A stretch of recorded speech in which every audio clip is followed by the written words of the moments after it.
Gunnarsson. Albert skorar! Albert Gunnarsson har skorat. Ragnar Bergesen skorar mark!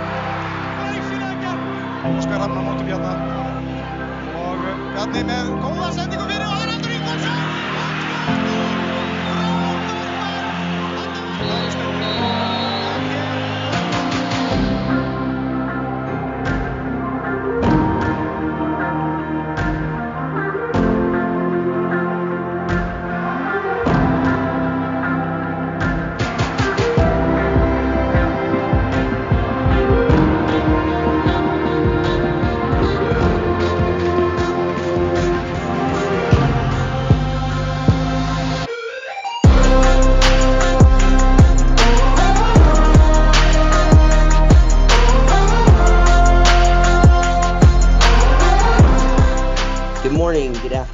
Good evening, wherever you are in the world. Welcome back to another episode of the Best of Pod Ever.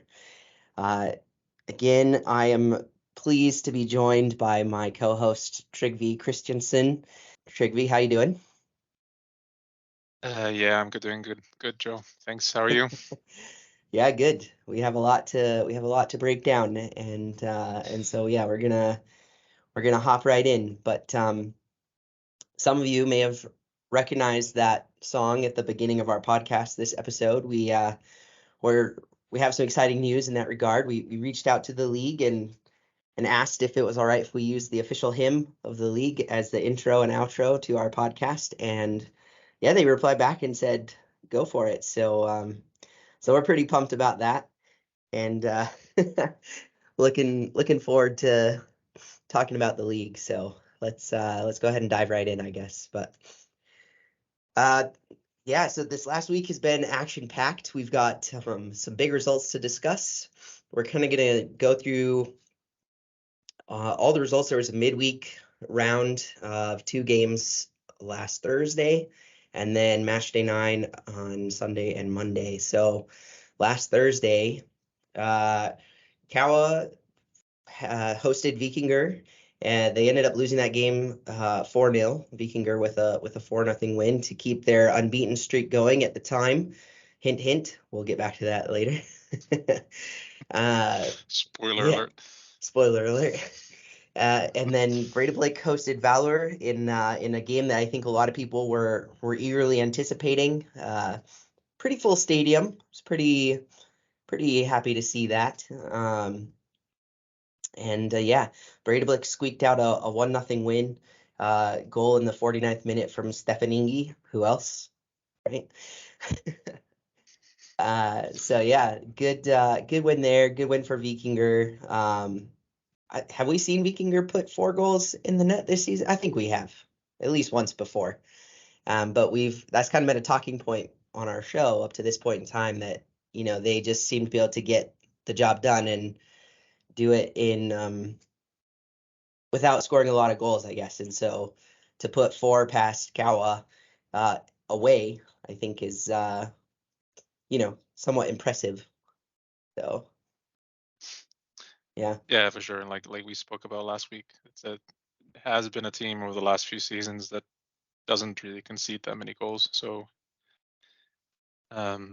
although the manager that was responsible for those results has moved on to another team that might explain some of the results we're going to come to later. But I actually looked it up. It seems like Viking could have only scored 4 goals once before this season, and that was against Keflavik. There you go. Yeah. So good. They seem to be firing on all cylinders. Goals in the 3rd minute from Mattias Wilhelmsson, 37th minute from Björnir Snær Ingesson, 47th minute from Mattias Wilhelmsson again. So he got a double in that match. And then in the 86th minute by Ari Sigur Paulsson. So yeah, just commanding win there. Not sure we need to spend a ton of time on it. Did you get a chance to watch the Breidablik match against Valur? No, and didn't manage to get it, but it doesn't seem like there was much. We missed much, or I missed Yeah, much, to be honest. It was a Valur didn't have a single shot on goal I could see, and it was very much it was a bit like, I think maybe a little bit like how they were trying to play against Víkingur in the first half that we'll touch on later. Trying not to lose rather than to really go for it, like and struggling a bit in attack. yeah, really cagey affair. Um, the first half, yeah, was, if I'm being honest with you, was was was pretty boring. It came alive a little bit in the second half, but still very cagey, and I agree. I think Valor came into the game just, yeah, trying not to lose. And so, yeah, it didn't quite work out for them in that manner. Stefaningi with, uh, if I'm remembering correctly, pretty good goal. And yeah, we'll have to see if he's around for the whole season or if he moves in the summer. Something's telling me he might be on his way out, but yeah. Yeah, so Yeah. that was go ahead. No, I mean, yeah, it was a very poachery goal. I think as far as I remember, the defender kind of cushioned it a little bit for him, and then he just sort of stroked it in. But yeah, it's he needs very much a poacher sort of finish that Yeah. it's not easy to find in Iceland, and I think, yeah, if he continues this, then I did definitely see him moving on. Yep. Yeah, for sure. To match day 9, so games on Sunday. So Fylkir beat EBVUF 2-1. EBVUF actually took the lead in that game through Alex Freyr, who we keep mentioning him on the show. He, I think continues to put in some performances there. So that was in the 10th minute. But then Fylkir they were able to turn the game around. Ori Svein Stefansson in the 30th minute made it 1-1, and then in the second half, early in the second half, Oscar, I'm gonna mutilate his last name, so I'm not even gonna try. In the 54th minute, he made it 2-1. And yeah, this is a game that I was not able to watch myself. I watched the highlights.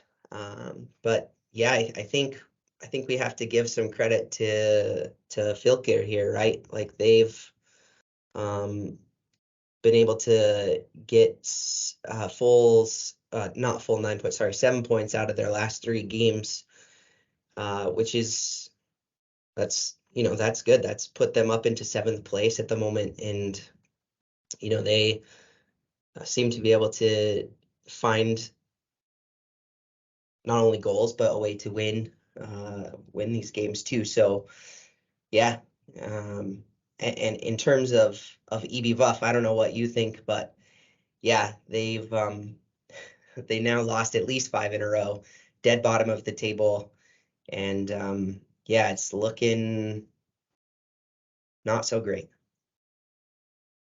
Yeah, I think it's very much a tale of two stories a little bit. I think Fylkir is impressive because they've been able to win the teams around them as well. EBVUF obviously, um, Fram as well, right? And like getting these wins that they need to. It's of course they want to go as high as they can, but it's important for teams towards the bottom to get the 3 points against teams that are most likely going to be in around the bottom half. EBVUF has struggled to do that a little bit. They did beat Keflavik, but they lost against Fram. They lost against Stjarnan. Now they lost against Fylkir. And now they have games coming up against HK, KR, Valur, KF. That's 4 games that they could easily lose again. So that's it's a lot of games in a row that they might lose. Not saying it's a given, but I think it's definitely a risk given the form and the performances out there. But no, I mean they have good players. There's Alex Ferreira obviously, and there's been scoring now 2 games in a row, right? We have the new players in Jamaica that provided a really nice assist for Alex Player, I think, last week. So they have some nice players and one of the best goalkeepers in the league as well with Guy Smith, but doesn't really seem to be clicking either. But so I don't know. But Fylkir seems to be going for Fylkir. They're going behind yet again. Yet once more we mentioned that they go behind, but they managed to drag themselves out and get these. I mean, I think it's also important to know that it's the XG for that they had 4 shots on target at an XG of 1.14. So it's not like they were completely drowning EPVF in shots and possession. So I think it's and the second goal was a nice goal, but it did get a bit of a deflection, right? So it's they're not storming, overpowering these teams that much, but it's they're getting lucky, maybe overperforming on XG a little bit. So hopefully for their sakes, they can continue that run. Yeah. King Oscar with that second goal, right? As some people refer to him. At least they've tweeted at us that that's the case. So it's kind of fun. I'm not sure. I'm personally not sure of what the story is behind that. Maybe but I don't know. Maybe they're just celebrating. He said I think he's quite popular down there, especially with the kids. I think he said in an interview that he's working with some of these kids in like PE or something so in the school. So a lot of the kids know him, and then they see him go on the pitch in the best of Deildin and score goals. So if you see a 19-year-old or 20-year-old or however old he is, I forget exactly, but if you see a young kid who's day in day out at your school and then goes and scores against these teams, I think that's a quick way to get popular, I think. Yeah. Oh, absolutely. Yeah, for sure. Oh, that's cool. That's a good. I like that. That makes me happy. I think it's cool when players give back. So that's pretty neat. Cool. Let's talk about the next game here. So we've got Valur 1 and Stjarnan 0. So Valur getting another win, second consecutive win in the league, third consecutive win overall because they won in the cup as well. So they seem to be able to they seem to have picked up form a little bit here, which you'll certainly be happy about. A goal in the 79th minute from Egir Jarl, I'm gonna guess. Yeah.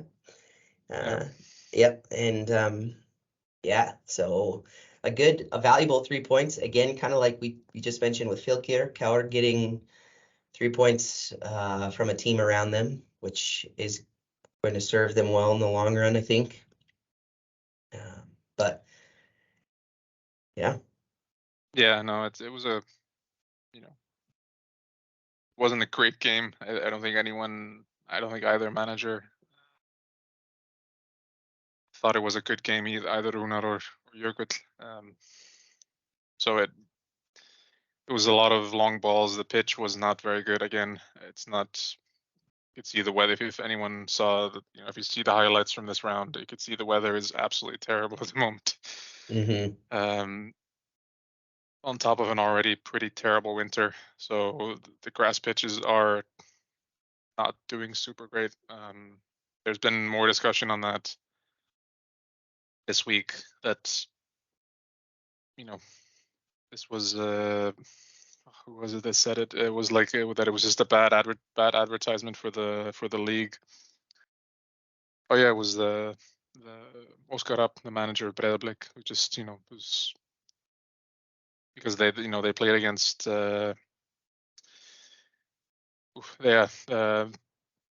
played against Keflavik, which we'll touch on a bit later. Sorry about that. An equally terrible pitch, and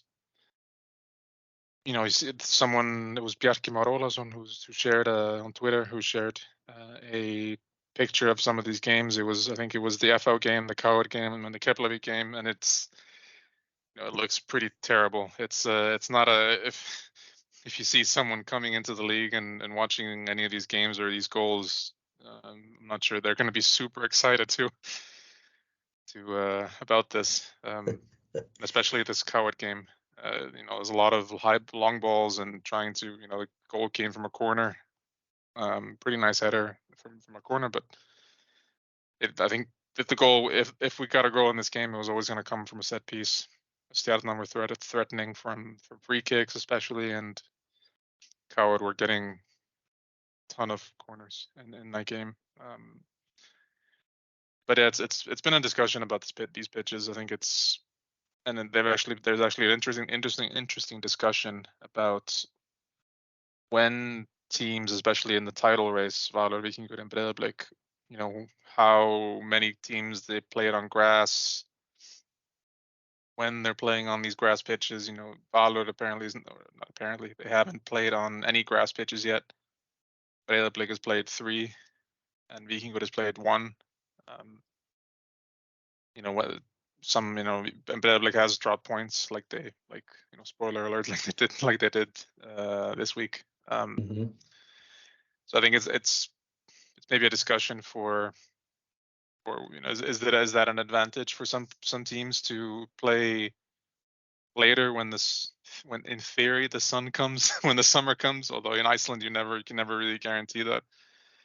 Is it better for a team like Valur, who's not playing these April-May games on the grass, and then they get to play their football, their counter-attacking football on theoretically better grass in June, July, or does it not matter? Is it going to be the same sort of pitches all season? Yeah, it's an interesting debate. I mean, I'm not sure if I honestly have an opinion one way or the other. I don't know if I am qualified to give an opinion there. But I will say that these pictures of these fields do look a lot like some of the fields that we have our kids playing on too. And yeah, it's not fantastic, but yeah, the fields is definitely always a talking point, I feel like. But it's, I guess from my perspective, it's tricky. Like, what are you supposed to do? I mean, you kind of have some things going against you when you're trying to produce a quality league in a geographical location like maybe Iceland, Yeah, and there's been, the managers of these pitches, some of these pitches have just come out and said that, they know how to fix it. It's, it's underground heating, and it's, better overlays, to protect against some of the bad weather and things like. But it's the teams that still have, some of the teams that still have grass like Coward, Keflavik, IBVF, they don't have the money to do these big investments on the pitch. I think Coward would ideally like to do that in their new stadium. With the fixes that they want to make to the stadium, but yeah, I think it is hard, like you said. It's because there's so much you can't control. Like I think this April, I think when I was up there, and it was the worst weather in April in 75 years or something. Wow. So I mean, you can't control that, right? So it's Right. how do you fight against it? And some have chosen to go AstroTurf, some have chosen to keep trying on the grass, and I don't know, it's hard. But yeah, I mean, I think Coward did quite well to play on the pitch they had. They've changed the tactics as well a little bit, so they're a bit more solid in theory against at the back. So they're playing a 5-man defense, kind of 3 in the center. I think it was quite interesting that they had Johan Kristin Bjarnason, the young midfielder. Usually he was playing right wing back, and I think he did really well. He's the son of a former Coward player. And I think he did. He's come in. He was a youth player at Coward, and then he transferred to Norrköping in Sweden, and now he's back. And it was a bit of a rough start from him in the first few games. I think he was asked to do a lot in the midfield that has lost a lot of players, a lot of like we've spoken about before. They've lost a lot of older generals. But yeah, I think he did really well in this right back position, and some of the defenders. One of the better attacking plays that Coward had was a central defender, Finner Thomas, that came bombing forward and had a pretty nice shot after a sort of a 1-2 with some of the with his teammates. So maybe it's something. Hopefully for my sakes and for Coward fans, it's something that they can build on. But it's going to be a bigger. We'll see how this new system holds up against some of the better teams. Not that Stjarnan hasn't done well in some games, but maybe they are where they are because it's not been their best season, right? Yeah. Yeah, but I think, well, you never want to, I guess, speak too early, but we're nearing the halfway point of the season, and they've been able to kind of pull. It feels like they've turned things around a little bit, and so I think for Kaur, it has to be looking up at this point in time, at least a little bit. For Stjarnan, though, they made the coaching change. They got a win, and they got a draw. Now they've lost. So where do we stand with them? What are your thoughts on Stjarnan right now, Tryggvi? Yeah, I think unfortunately for them, this could be the future they're looking at, because Isak Andri was not playing this week against Kauer, and like we said before, this is a kid that seems destined to play abroad, whether it's in the summer or the end of the season. So is this? They have some good forwards and some good wide players, but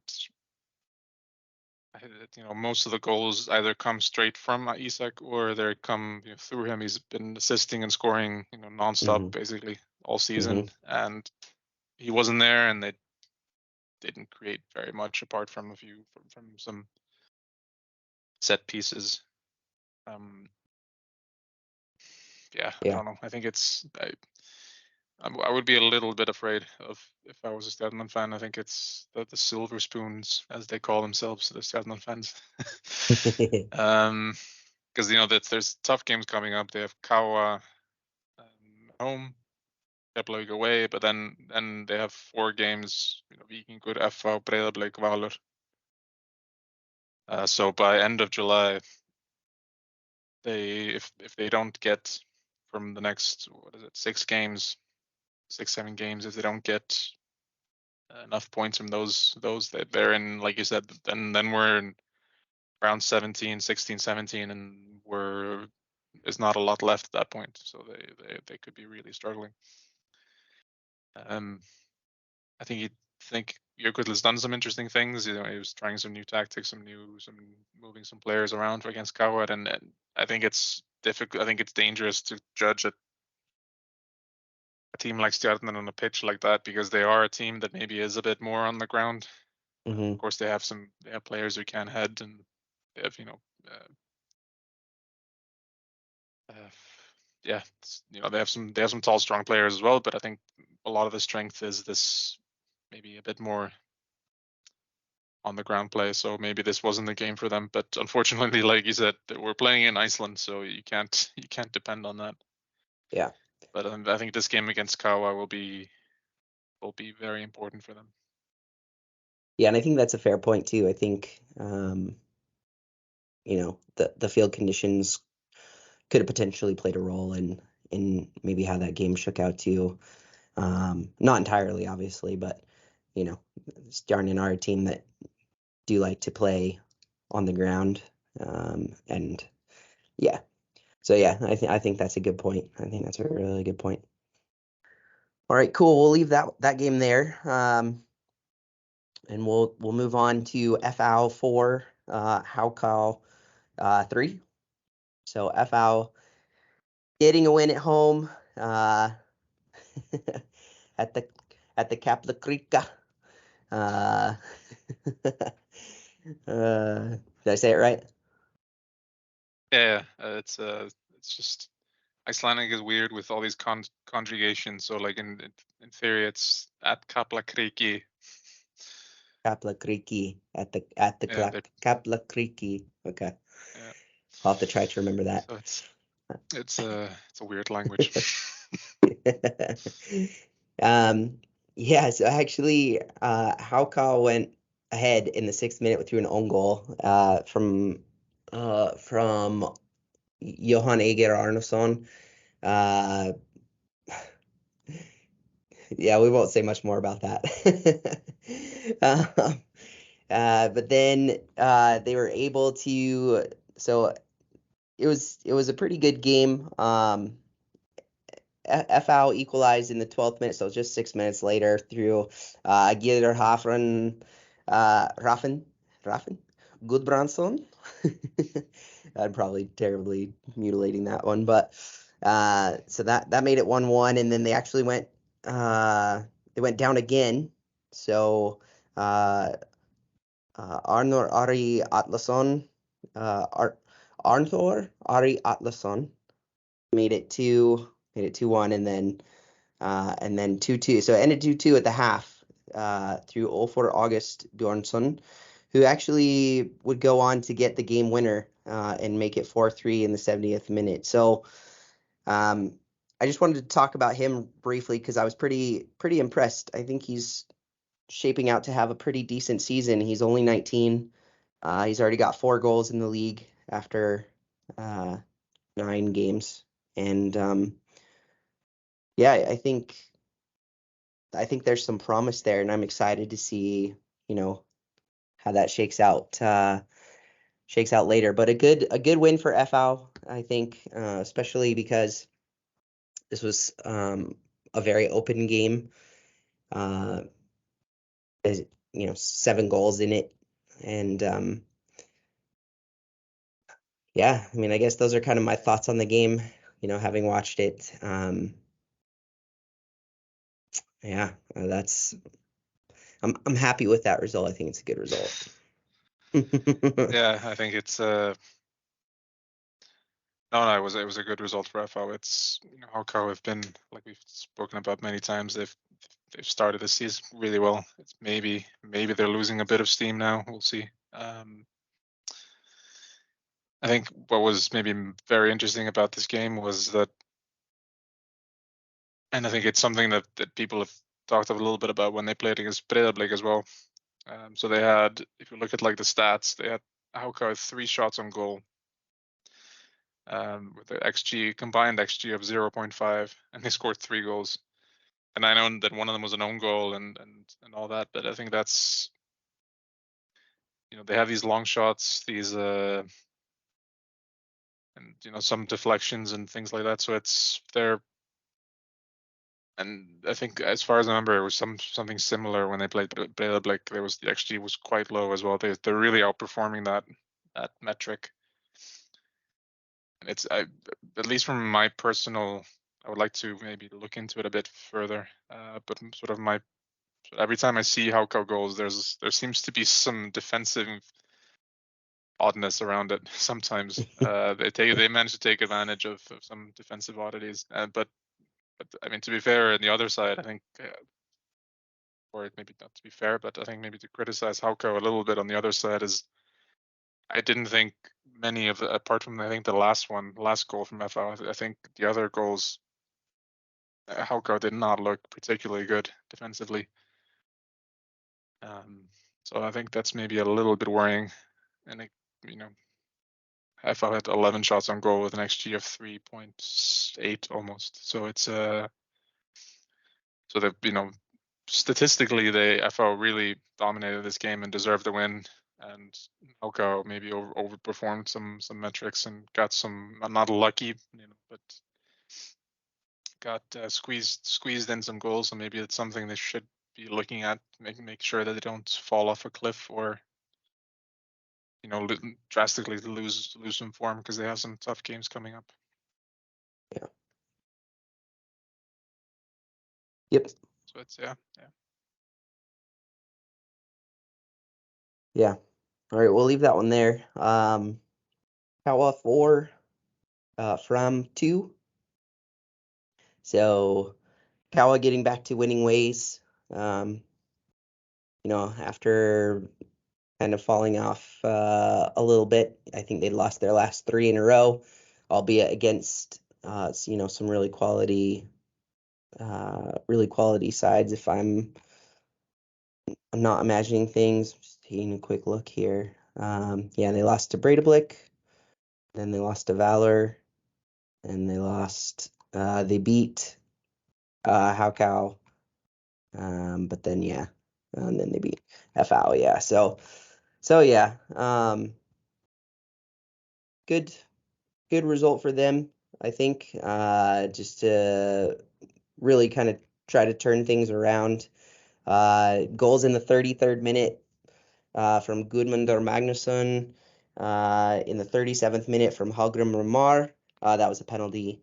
And then so this was actually back and forth for a while, wasn't it? I think it was tied 2-2 going late into the game, and then a certain someone popped up with 2 goals in the last 10 minutes to really give Kawa the win.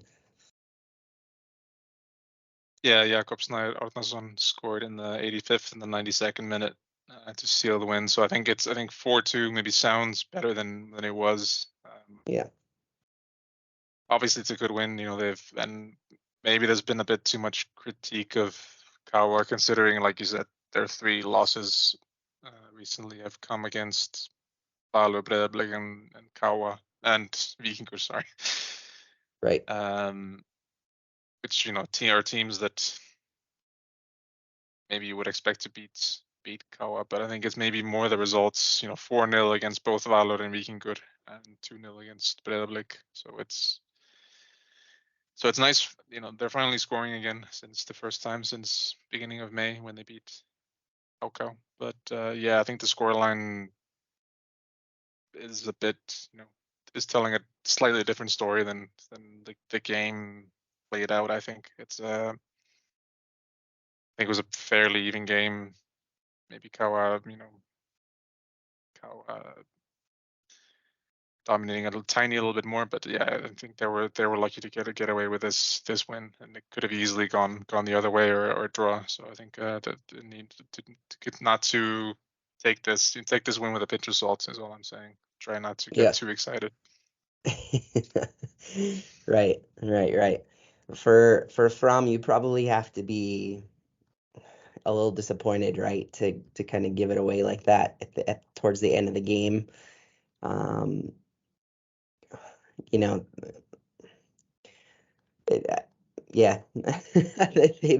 They've dropped their last 3 games now.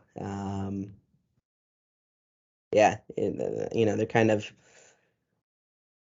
back and forth, going up and down the table a little bit. It's just interesting to see, and I think it's really shaping out to be a very interesting relegation fight with who's going to end up in that bottom 6. I think I'm not sure yet that there's a clear favorite. And there's still a lot to be played for. So. Yeah, exactly. We're not even halfway, but I think it is a little bit. I think they're playing at home against Keflavik. It's a game they need to win on Friday. Yep. So because they've only actually won 2 games this season, as far as I know. Home against IBVF and home against Stjarnan. So it's a bit like Fylkir. They've been beating teams around them, so that's obviously good. But I think they also have lost. They lost against Fylkir. They couldn't, and they sort of couldn't get over the line with some other against some other teams, which is maybe what you were saying against against Kawa as well. Right. So it's you don't really know what to expect from them at the moment, but big game against Keflavik. Yeah, huge game. Yeah. Friday night. Speaking of Keflavik, they had a 0-0 draw with Breidablik, so they picked up a valuable point there. Keflavik did. For Breidablik, though, I think that's probably a miss. I think that's 3 points that they probably should have had in the bag if we're being honest. But they're coming off a really tough game against Valur. I think it probably took a lot out of the players, and it was kind of a quick turnaround. They played Thursday night, and then they played. Was this game Monday? I think it was Monday. Right? Monday, yeah. Yeah. Yeah, Monday. So yeah, still a fairly quick turnaround with things. I know that you wanted to talk a little bit about about a miss. Yeah, it wasn't the greatest, but yeah, I think we should maybe see if we can post it on our Twitter, if we can, or at least a link to it or something. It was quite a miss from a few centimeters out. A cross comes into Clement Olsen, Mm-hmm. and yeah, he somehow managed to just absolutely sky it from basically the goal line. Somehow they actually looked into it, and this wasn't the worst miss in terms of XG this season. There's two other misses that are worse. I saw like one of them. I don't know. I think it was also the pitch and the way the ball came to him. You can definitely sort of see how you can miss that, but it's from first glance it did not look good. I think we need to see if we can post it somehow. Yeah, I will definitely try to post that, because when you sent that to me, my jaw just dropped. I was like, oh my gosh, it's definitely up there with some of the biggest misses for sure. I mean, he was literally standing right in front of the goal. He just literally just had to tap it in, but yeah, it's crazy. So yeah, we'll see if we can put that up on our Twitter account for sure. And yeah, just talk briefly about Keflavik, right? Like, again, struggling to score goals, right? Like, this seems to be a really big issue for them. Yeah, I mean, like we've spoken about before, they lost Joey Gibbs, always Stjarnan, who was a big goal scorer, and they've brought in some people from abroad, and it's not always easy to, like we spoke about it in a previous episode, to adjust to Jordan Smiley has still not scored a goal, which, yeah, like you said, it's getting to be a bit of an issue. They're sitting 11th place. They've only scored 5 goals, which is Howard has only scored 6, which is a little worrying. But yeah, if you compare them to Howard went on that crazy, almost historic run. So maybe it's a bit bad to compare them to that. But if you compare them to IBVF, IBVF have 10 goals, Stjarnan has 14 goals, Bram has 17. So they're at least at best they're twice as bad as their rivals. So yeah, it's definitely something they need to look at. But they're defensively, they managed to shutting teams down. They managed to do it now with Breiðablik, and then they did it against Valur as well. Mm-hmm. So they're managing to shut down the big boys at least. So that's something. Yeah. They tend to pack it in, but they can't seem to punch it out. maybe that's the way to phrase it. I don't know, but yeah, it's you kind of know what you're getting when you go up against Keflavik, right? They're gonna play you tight, and maybe they're a little toothless. So yeah. All right, let's not great. Yeah, not great. Let's go to probably the biggest game that maybe we've had in the league so far this season. I don't know if it's fair to say that, but it's definitely a big game. Víkingur hosting Valur, 1 versus 2 in the league. Víkingur going into this game unbeaten. Valur coming off the back of that back of the loss to Breiðablik, where they also looked, fairly toothless as well. And yeah, this was this was an interesting game. So 0-0 at halftime, and then it just exploded in the second half for 5 goals with Víkingur taking their first loss of the season to Valur. So Valur popping up with 3 goals, a double from Tryggvi. I cannot say that. Tryggvi Raven? Is that how you say it? I'm probably mutilating it. Rap. It's not. It's a very Icelandic sound. It's noise. So it's, yeah. We'll just say Tryggvi Haraldsson. There we go. Yeah. Exactly. So he popped up with 2 goals, and weren't we?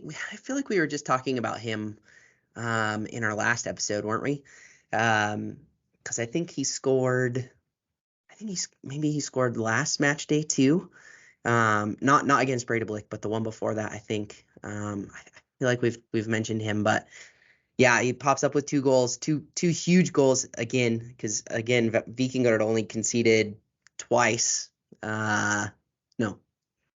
Twice up to that point in time. So he basically doubled the amount of goals that they conceded by himself. And yeah, pretty decent goals too. Not kind of scrappy affairs, but clean hits. If I'm remembering correctly, and then Aaron Johansson, or Aaron Yo, as they like to call him, popped up with a third. And I should mention in between that Nikolai Hansen scored again, which he's now broken.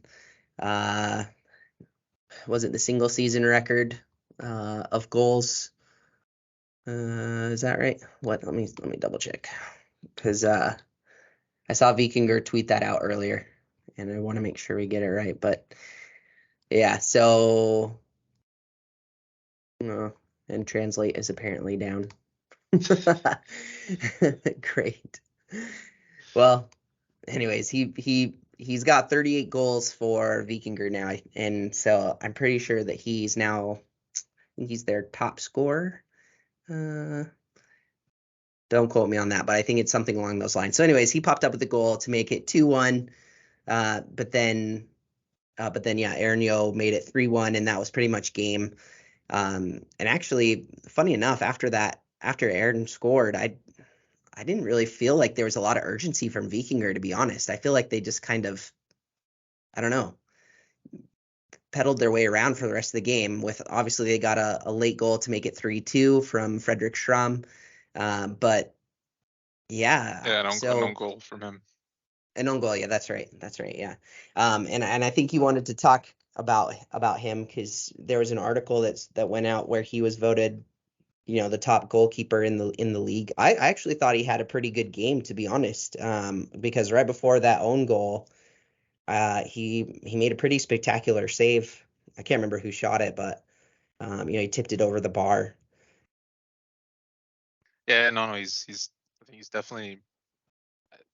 I think it'd be silly to not call him top 3 goalkeeper, and you can argue, who, if Ingvar or if it's Antonari or if it's for Frederick, who's top. But I think he's definitely a really good goalkeeper, and I remember seeing that the save, the one that stands out to me is his save against I think Nikolai Hansen in the first half. A bullet header that he just managed to palm away pretty strongly. So, but then I don't know. For me, the second half for him was not great. The goal was a cross that came in that he sort of flapped at, landed in the feet of a player, and the Víkingur player, and then Nikolai Hansen could tuck it away with Frederick nowhere really, not really in the position to save that. And then the second goal, yeah, I think it happens to every goalkeeper, right? It's just sort of it hit him. It's I think it's just the way that it looked, right? It's just going through his legs into the goal from across. It's never looks super great. I don't know. I think he, for me at least, I think he struggled a little bit in the second half, and maybe, like you said, Víkingur weren't. I think it may be unfair to say that they weren't trying. I think maybe just they didn't really know what to do. They struggled a little bit. First half, I thought they had fairly good control. Valur were quite strong in defense.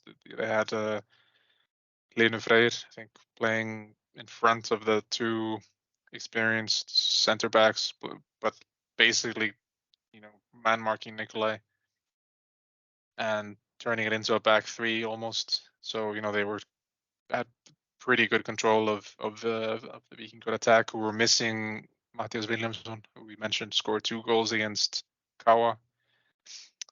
And I don't even think the goals they were missing from him. I think maybe the more the midfield control. I think Pablo is obviously in the midfield and he's fantastic.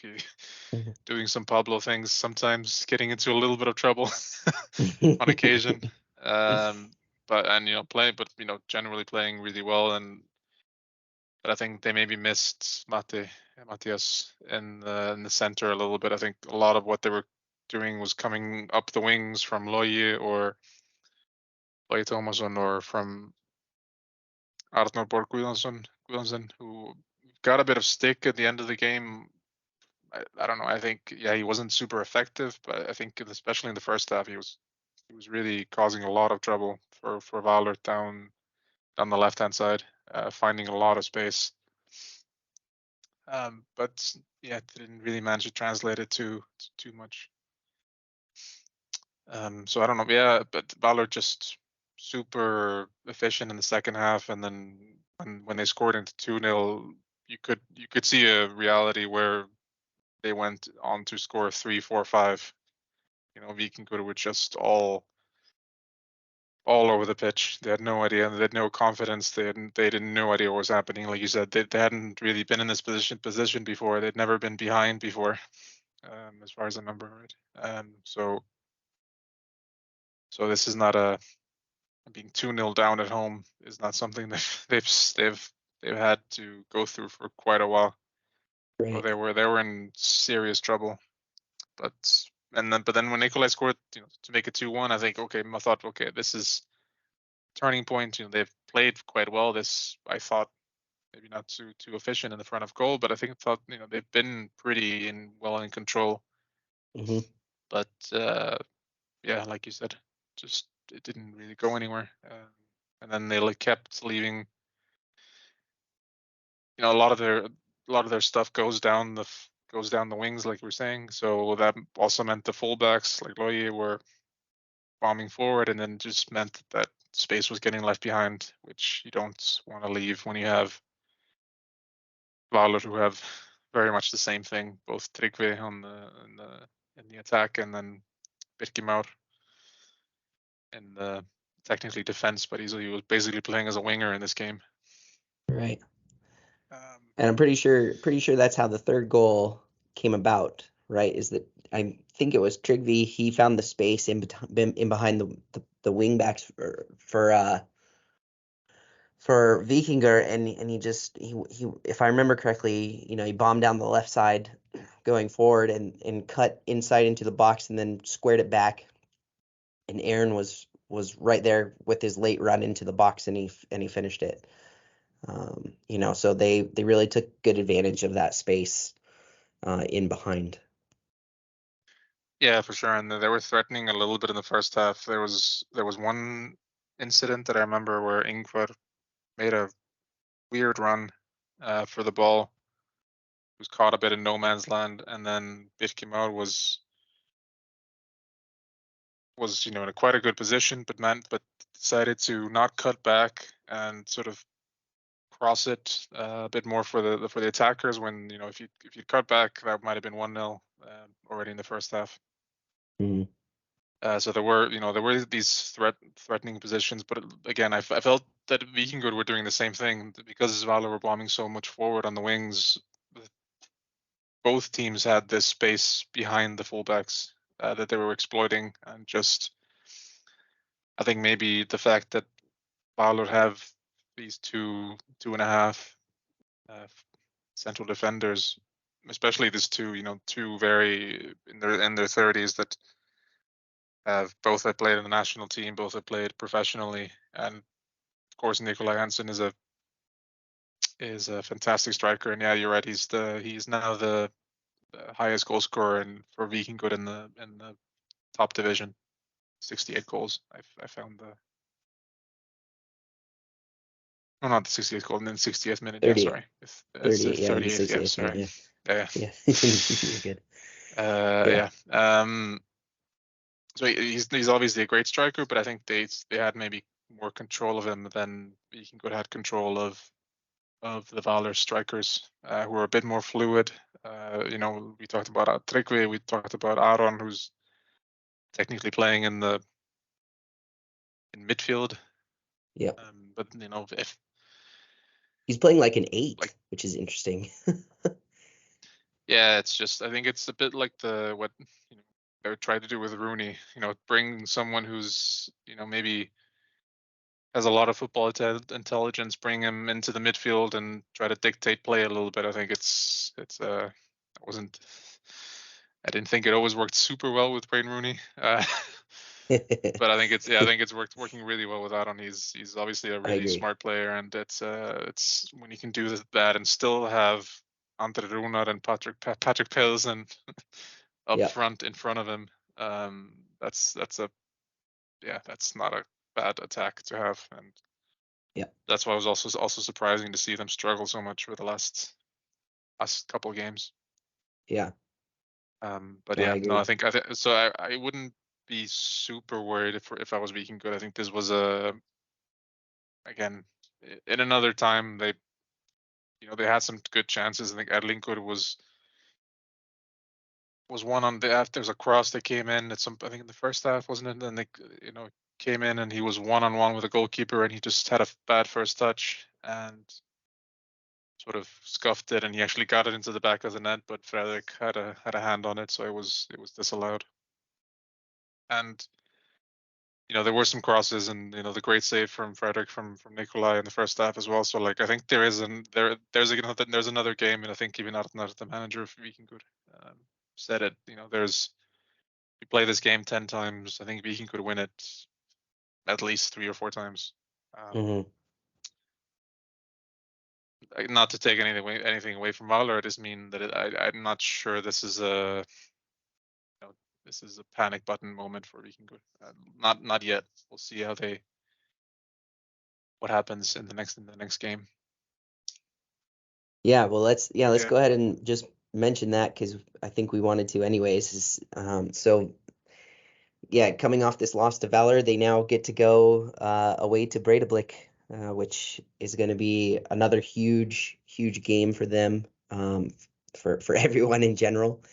And I'm very excited about this game. I think it's going to be fascinating to see if Víkingur can deal with a counterattack in a different sense. You and I were talking briefly before we started recording, and I'm sorry if I steal your thunder a little bit here, but you mentioned that you thought maybe Breidablik might come out in a similar fashion, right? We've talked about Breidablik and how they're pretty strong offensively, able to score a lot of goals, and they have the ability to counterattack. And so, will Breidablik they will have obviously watched this game, and will have made a note that that's a potential weakness. And so I'll be curious to see if Víkingur make any sort of adjustments going into that game, or if they feel like, no, that was just a blip on the radar almost, and they kind of set up in the similar fashion. And yeah, it's going to be fascinating. Not to mention that this is probably one of the biggest games in Iceland, period. So you add that to the setting where if Breidablik ends up winning this, they'll close the gap to within 2 points of Víkingur, and hand them their second loss of the season. So yeah, there's definitely some storylines going into this game, which is going to be a lot of fun.